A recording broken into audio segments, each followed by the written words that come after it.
Olá pessoal, tudo bem? Então vamos dar sequência à nossa disciplina de Química Geral, hoje com o módulo de número 5. Né? O que a gente vai tratar no módulo de número 5? Vai falar sobre as forças intermoleculares.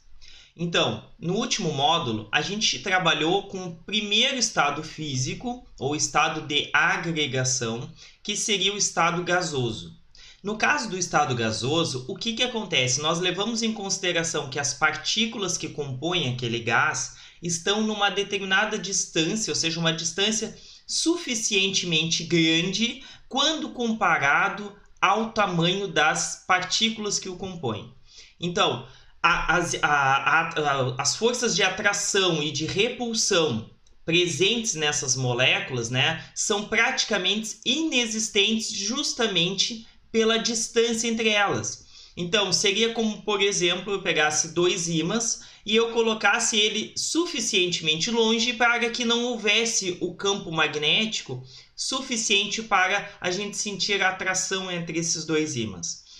Conforme eu vou aproximando esses dois ímãs, eu vou sentindo que o campo magnético vai fazer com que ocorra uma atração entre essas espécies. A mesma coisa, né, vai ocorrer com as moléculas. No caso da fase gasosa, a gente não tem, ou praticamente não tem essas atrações. Por isso que quando a gente falou do modelo cinético dos gases, a gente levou em consideração o gás ideal, quando não existe nenhuma força de atração e nem de repulsão entre as espécies, mas quando a gente entra nos gases reais, a gente vê que esse modelo cinético ele não corresponde à verdadeira realidade, mas ele se aproxima muito. Por quê? Porque continuamos tendo uma alta distância entre as espécies e isso faz com que as forças intermoleculares não sejam tão pronunciadas. Diferentemente quando a gente for tratar agora, né, do nosso caso, que são os sólidos e líquidos. Por que a gente fala de estado de agregação e não estados físicos da matéria, como vocês viram no ensino médio? Porque os estados físicos, eles dependem, né, do estado de agregação. Bom, primeiramente o que precisa ficar claro para vocês é que as partículas, levando em consideração que a substância que compõe esse estado sólido, esse estado líquido e esse estado gasoso é a mesma, por exemplo, água, tá?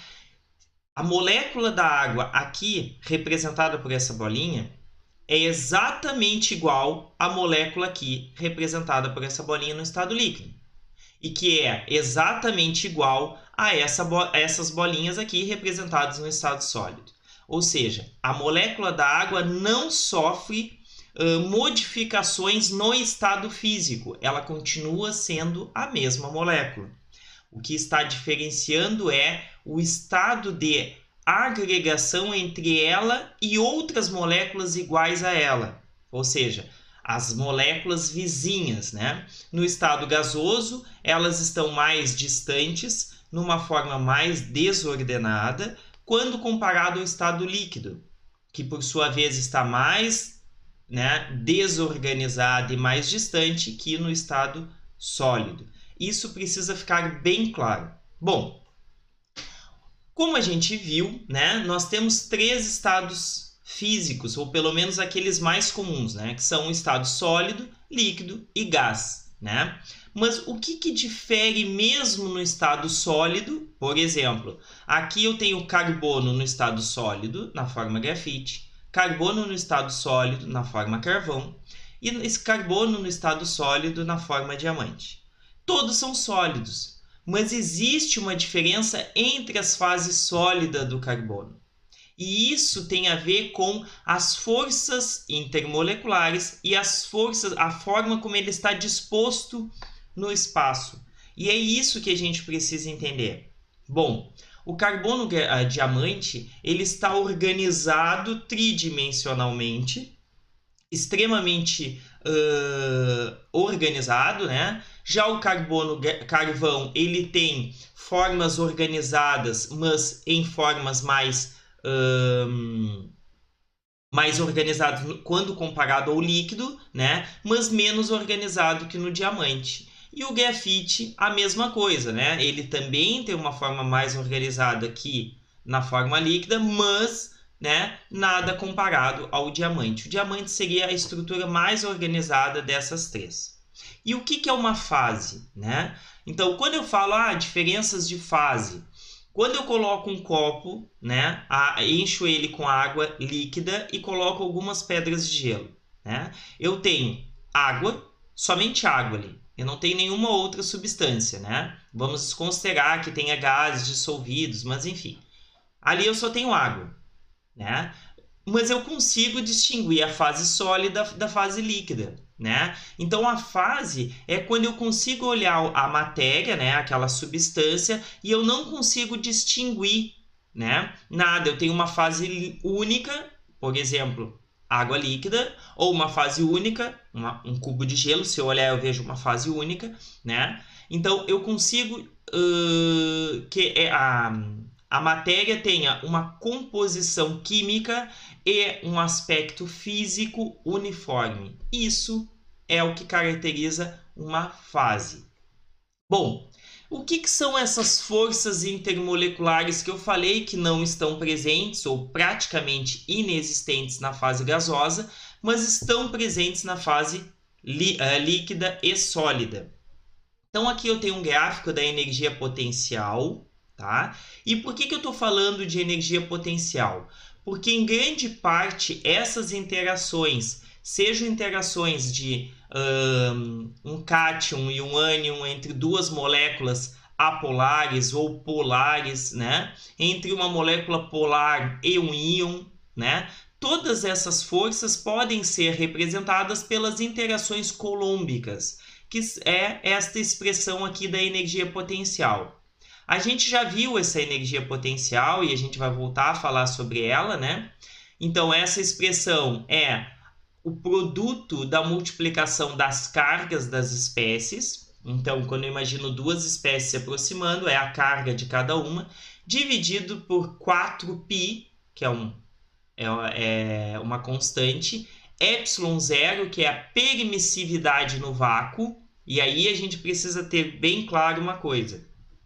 Quando eu estou falando de vácuo, quando a gente entra no estudo das partículas, né, dessas estruturas da substância, a gente precisa pensar no vácuo e entender o que é ele.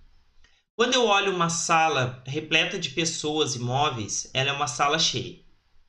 Quando eu tiro as pessoas e tiro os móveis e olho para essa sala, ela ainda é uma sala cheia, tá? A gente consegue colocar mais móveis e pessoas porque ela é cheia de partículas, né, que compõem o ar.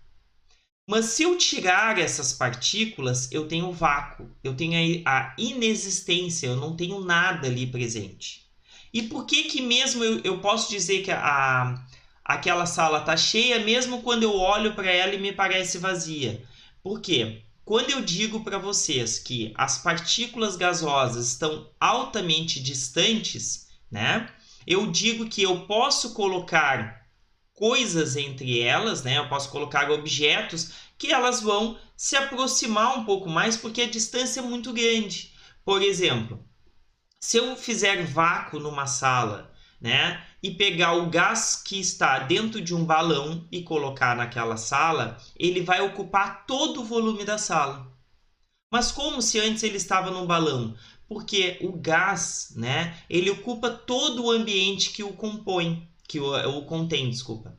E o que vai acontecer? Nada mais vai ocorrer do que aumentar a distância entre uma partícula e outra. Tá? Então, quando eu coloco um ar em um ambiente confinado, né, e vou colocando cada vez mais ar ali, eu vou diminuindo a distância entre as partículas e aumentando a pressão, que é o que a gente já viu no último módulo, né? Que é os gases são compressíveis, ou seja, eu consigo aumentar a pressão porque eu consigo aumentar a quantidade de gás dentro daquele ambiente. Tranquilo? Diferentemente de sólidos. Por quê? Porque os sólidos e líquidos, né, eles não têm essa habilidade de ser compressíveis, porque a distância intermolecular, a distância entre as espécies que compõem já é pequena. E se eu aumentar, eu vou aumentar as forças de repulsão, que nos gases, devido à alta distância, não é tão apreciável. E aí, o que vai acontecer? Então, vamos imaginar aqui, tá? ε0 que eu já tinha falado, que é a permissividade do ar, e R, que é o raio entre as espécies, a distância entre as espécies, né? E aí a gente vai olhar nesse gráfico da energia potencial. Então eu tenho duas espécies totalmente distantes, tá? Então a gente vai pensar primeiro na ligação iônica e covalente. Vamos pensar na ligação covalente, né, no modelo, né, da ligação de valência, onde eu tenho duas espécies, né, por exemplo, átomos de hidrogênio, que vão se aproximando, até que a energia potencial vai diminuindo e eles vão se interpenetrando e formando uma ligação covalente. Essa energia ela vai ter um mínimo, ou seja, um poço aqui é o mínimo de energia, que é quando eu estou aproximando. Então, daqui para cá, ó, eu estou diminuindo o raio. Tá aqui, ó, o raio. Eu estou diminuindo a distância entre as espécies. E vai automaticamente diminuindo a energia potencial, porque está formando uma ligação. E as espécies unidas têm menor energia do que as espécies separadas. Mas essa energia não tende ao infinito, ela não vai ao infinito.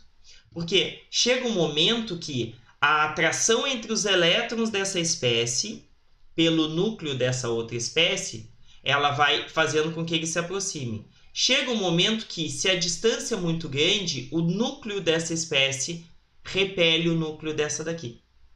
E aí a energia potencial vai aumentando exponencialmente. Olha como aqui ela aumenta rapidamente. E isso se deve à repulsão entre as espécies.